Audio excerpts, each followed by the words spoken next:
This week's This Too Shall Pass is Parlement of France. Wait, Veronica, are you struggling with your English pronunciations instead of just your French ones? No, but just bear with me. I'm trying something new this week. I'm simultaneously recording this and recording it, so hopefully you guys will like this. If you're like me and used to either the Westminster parliamentary system or the US congressional system, the name of this episode might be confusing. Isn't a parliament just a meeting of national government? Well, in English, this is correct, and it's spelled differently, but in France, Parlement, spelled P-A-R-L-E-M-E-N-T,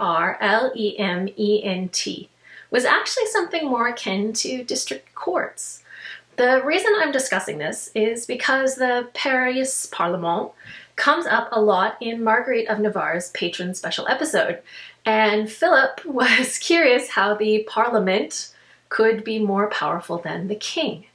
The Parlement of Paris was the oldest of the 13 parliaments in France.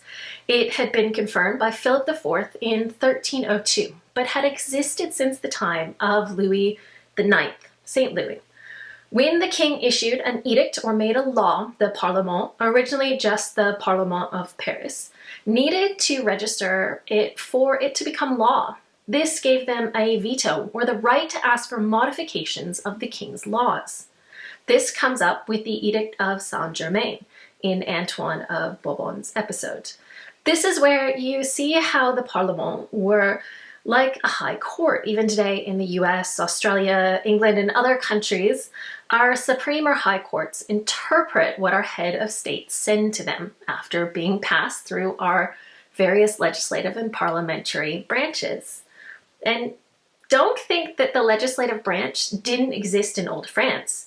It was the king's court and evolved into the Estates General in France and our various parliaments in our countries from a common law tradition. The big difference between the old French system and the common law tradition is that the new law needed to be approved by the court, or the Parlement, before it was applied, whereas in the common law system, our laws are interpreted after they're applied. That's what the court is there for. Now, most of you may be confused.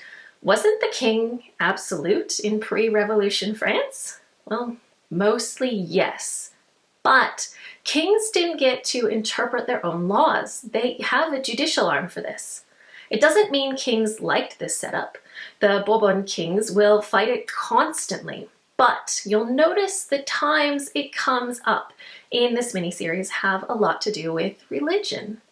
This is because the Parlement had been rather accommodating for most laws until religion became the issue of the day, especially when they questioned the religion in the king's own household.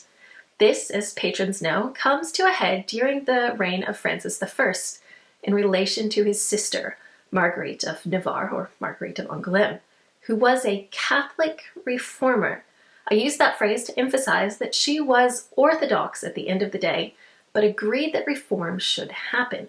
If Parlement didn't feel the king was protecting the church properly, they could refuse to register his edicts or laws. How did these parlements develop? Well, the one in Paris was set up during the reign of Louis IX and confirmed by Philip IV. The Parlement of Toulouse was formed in 1443 to cover the southern portion of France.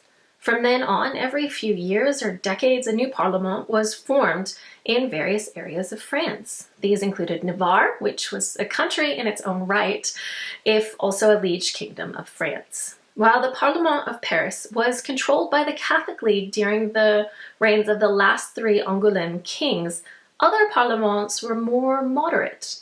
Rouen had been welcoming to the Edict of Saint-Germain, the January one, not the July one. This will make sense if you listen to Antoine of Navarre's episode.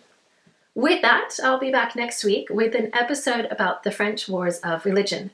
As always, thank you for taking the time to listen, and please be sure to share this podcast with your friends.